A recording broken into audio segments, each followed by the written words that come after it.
பொம்பளைங்க மேல கை வச்சா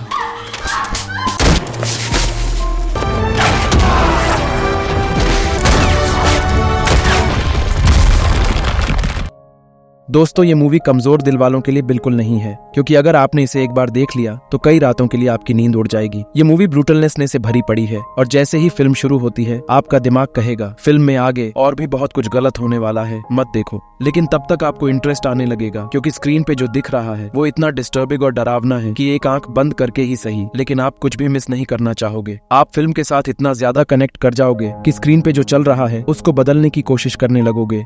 मूवी का नाम है विदुथलाई, जिसका हिंदी मतलब होता है मुक्ति यानी कि आजादी। मूवी की शुरुआत में हमें बताया जाता है कि 80 के दशक में तमिल सरकार पूरे प्रदेश में विकास करना चाहती थी और गांव-गांव जाकर लोगों से उनकी जमीन का अधिग्रहण कर रही थी, साथ ही जंगलों को भी काट रही थी। लेकिन तमिल समुदाय के कुछ लोग इससे खुश नहीं थे। वो चाहते थे कि गांव और शहरों का विकास तो हो, लेकिन उसमें जंगलों और बाकी जीवों को कोई नुकसान ना पहुंचे। पर सरकारी लोग ऐसा नहीं सोचते थे और इसी विरोधाभास के बीच गांव के कई लोग आपस में इकट्ठा हुए और एक संगठन की शुरुआत की, जिसका नाम उन्होंने रखा TPA यानी तमिल पीपल आर्मी।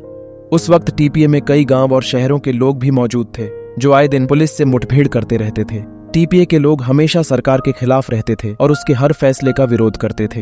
इस तरह जब लंबे समय तक कोई रास्ता नहीं निकला तो सरकार ने धर्मापुरी शहर के पहाड़ों में एक मिनरल कंपनी को माइनिंग का कॉन्ट्रैक्ट दे दिया। सरकार ने ये भी ऐलान किया कि इसमें सभी गांव वालों को नौकरी और पहाड़ी इलाकों में विकास होगा। लेकिन TPA के लोग इसके लिए भी राजी नहीं हुए, क्योंकि उनका मानना था कि पहाड़ों में माइनिंग करने का मतलब है प्रकृति से खिलवाड़ करना। वो कहते थे कि आप सड़क बनाओ, अस्पताल बनाओ, स्कूल बनाओ, लेकिन किसी भी कंपनी को यहाँ मत लाओ।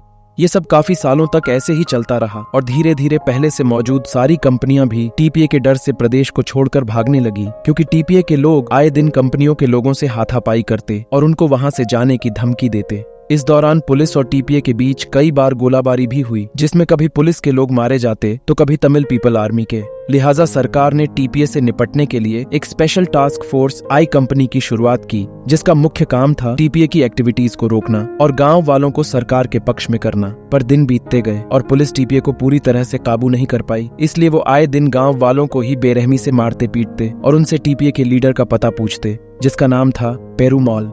TPA की एक्टिविटीज को कम होता देख सरकार ने उस माइनिंग प्रोजेक्ट की लॉन्च डेट फिक्स कर दी। पर उन्हीं दिनों धर्मापुरी की एक ट्रेन में ब्लास्ट हो जाता है और ट्रेन के डब्बे एक ब्रिज से नीचे गिर जाते हैं और यहीं से इस मूवी की शुरुआत होती है।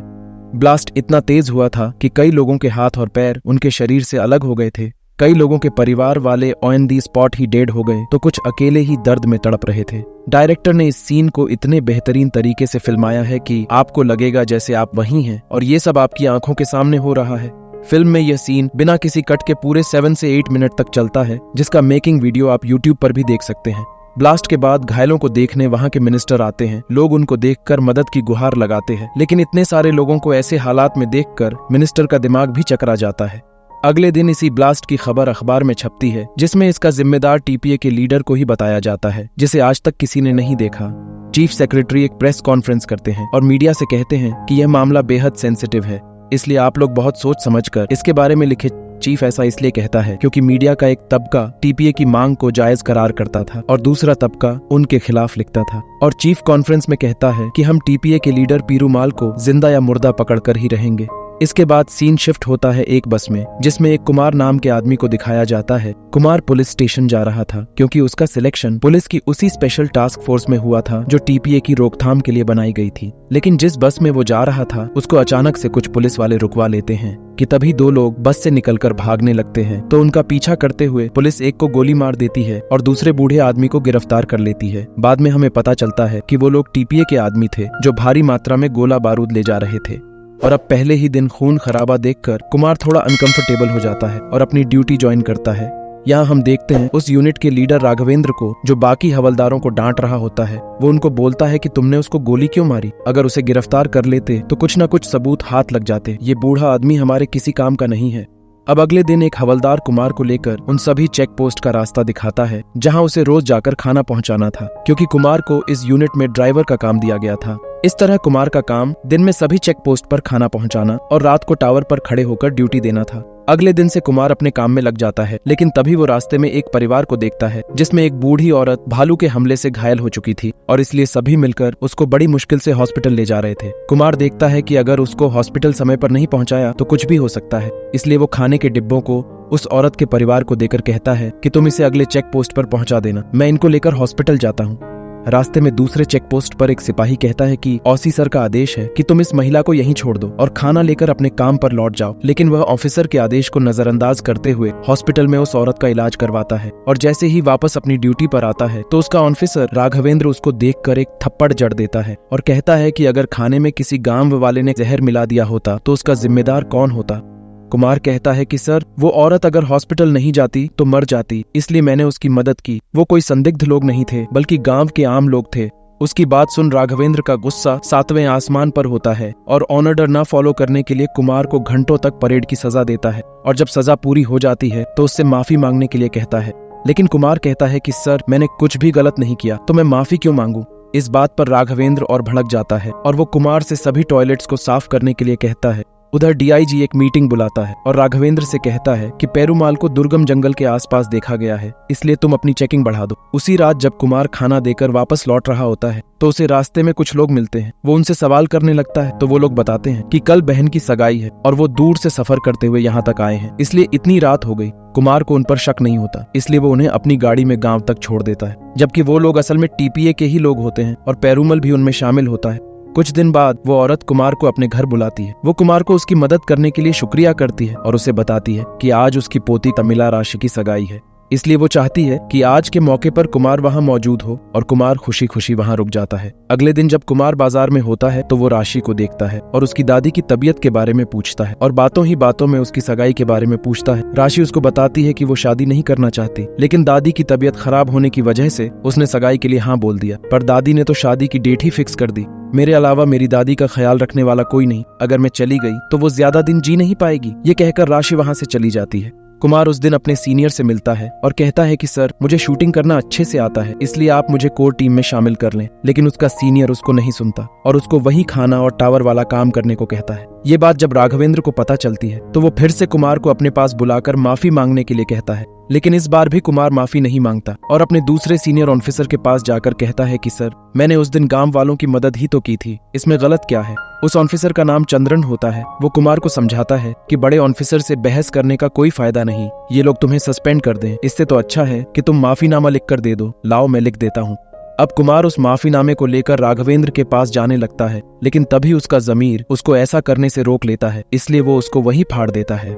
जब ये सब राघवेंद्र को पता चलता है तो वो गुस्से में आग बबूला हो जाता है और उसकी ड्यूटी का टाइम बढ़ा देता है, जिसकी वजह से रात का खाना उसे नहीं मिलता और कुमार को भूखा ही सोना पड़ता है। अगले दिन कुमार को रास्ते में राशि मिलती है, जो उसकी हालत देखकर समझ जाती है कि उसने खाना नहीं खाया, इसलिए वो अपना खाना कुमार को दे देती है। और जब कुमार इस खाने को खाता है तो उसे अपने घर की याद आती है, क्योंकि बेस पर पुलिस वालों को अच्छा खाना नहीं मिलता और अब दोनों में बातें होती हैं। तो वो कुमार को बताती है कि उसने शादी के लिए मना कर दिया क्योंकि लड़का दहेज मांग रहा था। कुमार उसे कहता है कि तुमने बिल्कुल सही किया और ऐसे ही रोज मुलाकात होने से दोनों के बीच प्यार का रिश्ता बनने लगता है। राशि अपनी दादी को बताती है कि कुमार मुझसे शादी करना चाहता है, लेकिन उसकी दादी उस रिश्ते के लिए तैयार नहीं होती। वो कहती है कि कुमार अच्छा लड़का है, लेकिन पुलिस वाले कभी भी हमारे लिए अच्छे नहीं हो सकते। हो सकता है कि ये कोई चाल हो ताकि ये लोग टीपीए के बारे में हमसे पता कर सकें, इसलिए तुम कुमार से दूर ही रहो। अब एक दिन पुलिस गांव के कुछ लोगों को पकड़कर पूछताछ के लिए ले जा रही होती है कि तभी रास्ते में टीपीए के लोग आकर पुलिस पर हमला करके पहले उन गांव वालों को छुड़ाते हैं और फिर पुलिस वालों को वार्निंग देते हैं कि इन जंगलों से दूर रहो, ये हमारा घर है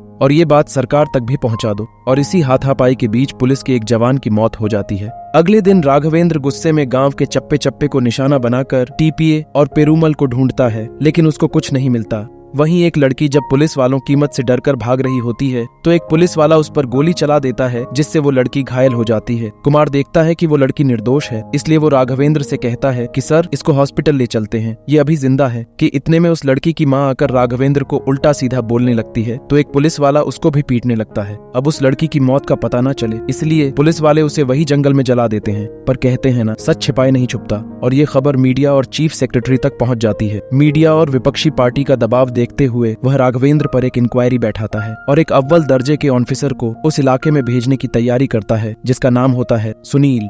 सुनील का रिकॉर्ड पुलिसिया विभाग में बहुत ही अच्छा होता है। उस गांव में पहुंचकर वो देखता है कि राघवेंद्र ने कई गांव वालों को बंदी बना रखा है और उनके साथ मारपीट करता है। वो उसको समझाता है कि अगर हमें पेरूमाल को पकड़ना है तो इन गांव वालों को अपने भरोसे में लेना होगा। इसके लिए हमें इन पर अत्याचार नहीं बल्कि अपना आचार बदलना है। सुनील इसका उदाहरण देने के लिए अपनी पूरी टीम को लेकर गांव के एक फंक्शन में चला जाता है जहां सभी लोग देवी की पूजा कर रहे होते हैं। वहां पहले वो कुछ पैसे दान करता है, फिर सभी गांव वालों से कहता है कि जैसे आज इस गांव में लाइट आई है वैसे ही स्कूल और हॉस्पिटल भी आएंगे। जरूरी है कि हम अपने बच्चों के फ्यूचर के बारे में सोचें और इसके लिए सरकार भी कुछ करना चाहती है, तो आप टीपीए का साथ मत दीजिए, हमारा साथ दीजिए, हम आपकी पूरी मदद करेंगे।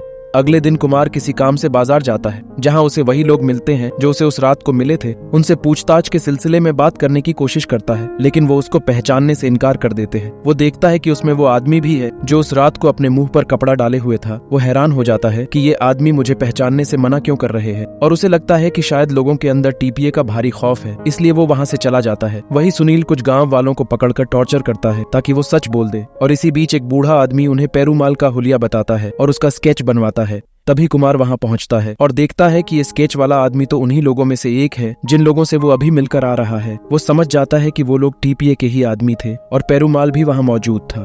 कुमार ये बात चंद्रन को बताता है लेकिन चंद्रन उससे कहता है कि वो ये बात किसी भी दूसरे ऑफिसर को तब तक ना बताए जब तक वो ना कहे। इसके साथ ही वो उसको एक कहानी सुनाता है कि एक बार पुलिस गांव के कुछ लोगों को पकड़ कर ले आई थी, जिसके बाद पीरूमाल और उसके आदमी पुलिस स्टेशन में आए और एक पुलिस वाले को जान से मार दिया, जबकि वो बार बार कह रहा था कि मेरी बेटी का जन्म अभी अभी हुआ है, मैंने उसको देखा तक नहीं है, मुझे मत मारो। लेकिन पीरूमाल ने उस पर कोई दया नहीं दिखाई और उसको बेरहमी से मार डाला। और तभी हमें पता चलता है कि चंद्रन भी टीपीए से मिला हुआ है। दरअसल वही पुलिस की सारी खबर पेरूमाल को देता था, जिसकी वजह से कोई उसको पकड़ नहीं पाता था। खैर, कुमार चंदन की बात मान लेता है और राघवेंद्र को कुछ नहीं बताता। उधर चंदन टीपीए को बताता है कि कुमार नाम के ऑफिसर को तुम्हारे बारे में पता चल चुका है, इसलिए थोड़ा संभल कर रहना।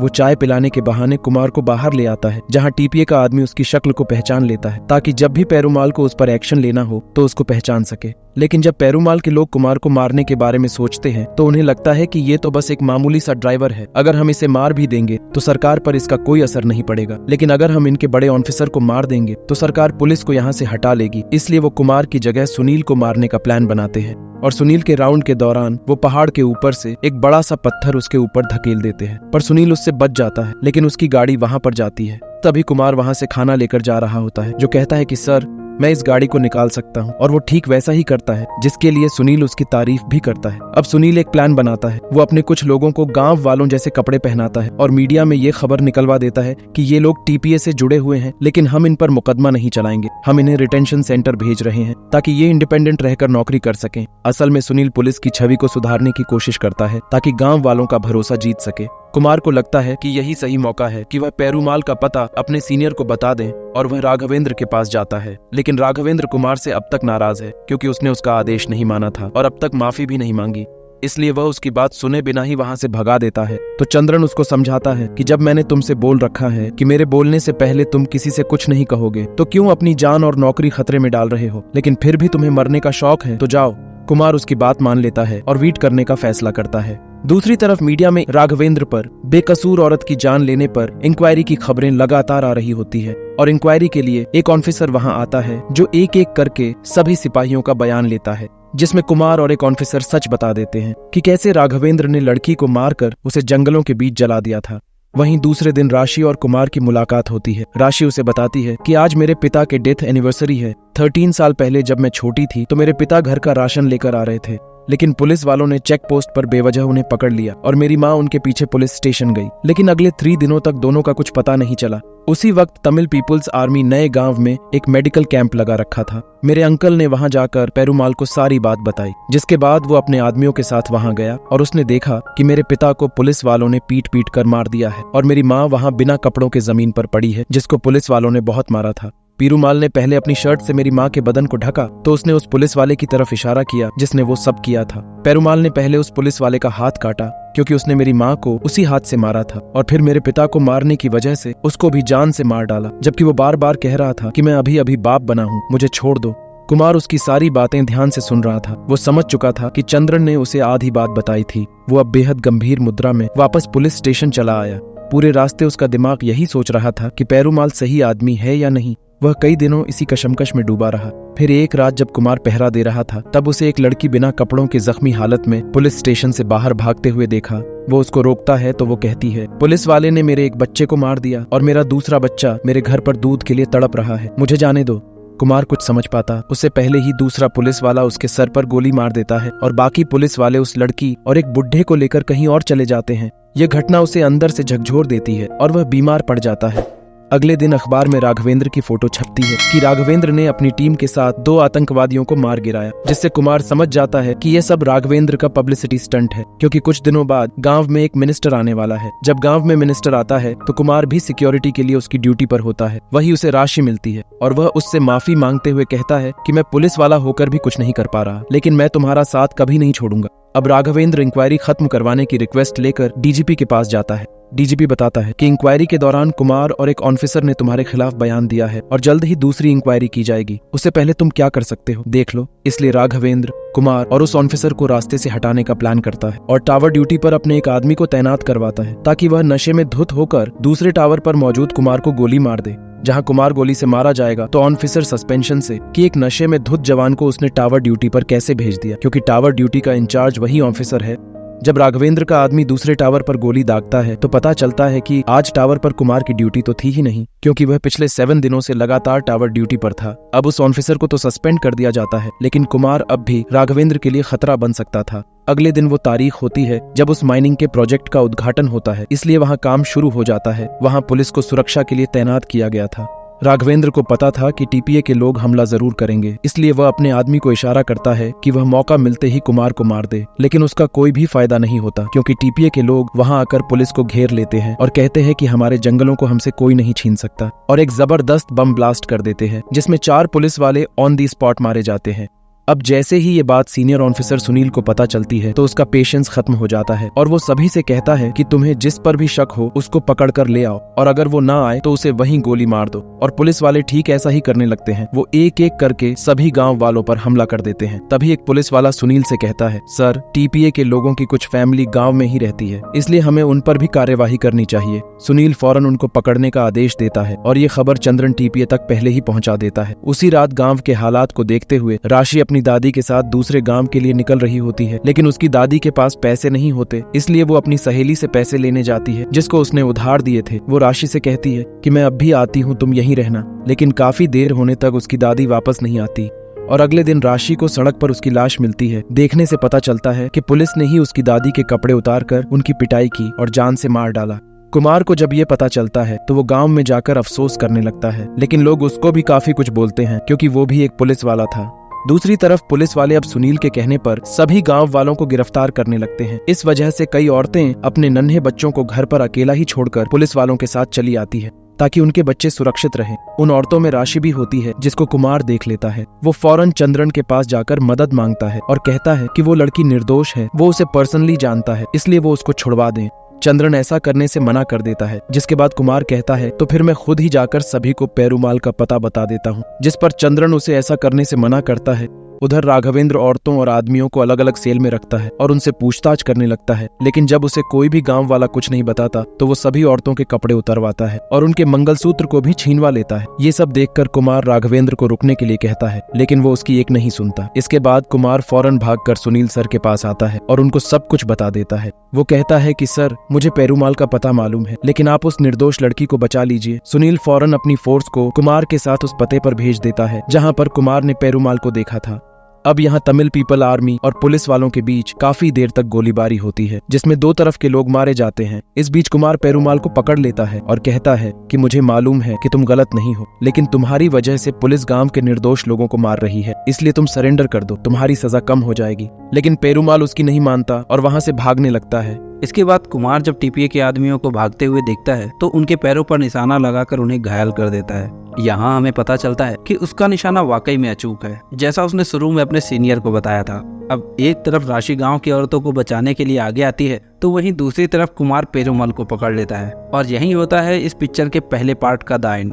लेकिन मूवी के पोस्ट क्रेडिट सीन में हमें दूसरे पार्ट की झलक दिखाई जाती है, जहां हमें अंदाजा लगता है कि शायद पुलिस वालों ने राशि को भी मार दिया था और फिर राघवेंद्र कुमार को सस्पेंड कर देता है क्योंकि उसने पेरुमाल का पता उसे ना बताकर सीधा सुनील को बता दिया था। वहीं सुनील पेरुमाल से उस ट्रेन में हुए ब्लास्ट की पूछताछ कर रहा होता है, लेकिन इतने में कोई आकर पेरुमाल को छुड़वा लेता है। दोस्तों, इस मूवी को अगर आप बड़े पर्दे पर देखोगे तो आपके रोंगटे खड़े हो जाएंगे, क्योंकि इसका एक एक सीन बेहद यूनिक तरीके से फिल्माया गया है। और यही है असली सिनेमा, जहां कंटेंट रियल लाइफ से भी ज्यादा रियल दिखता है, क्योंकि सिनेमा जब रियलिटी को ओवर पावर कर देता है तो आप एक दूसरी दुनिया में ही चले जाते हो, जिससे आप बाहर तभी निकलते हो जब स्क्रीन पर द एंड लिखा देखते हो। दोस्तों, यह मूवी मुझे बहुत ही पसंद आई। और आपको क्या लगता है, क्या उस ट्रेन ब्लास्ट को टीपीए नहीं करवाया था? और राशि का क्या हुआ? क्या सच में उसे पुलिस वालों ने मार दिया? आपको क्या लगता है कमेंट बॉक्स में हमें जरूर बताइए। और मूवी अगर पसंद आई हो तो इसे लाइक करके चैनल को सब्सक्राइब करना मत भूलना। तो मिलते हैं नेक्स्ट वीडियो में, तब तक के लिए thank you and bye bye.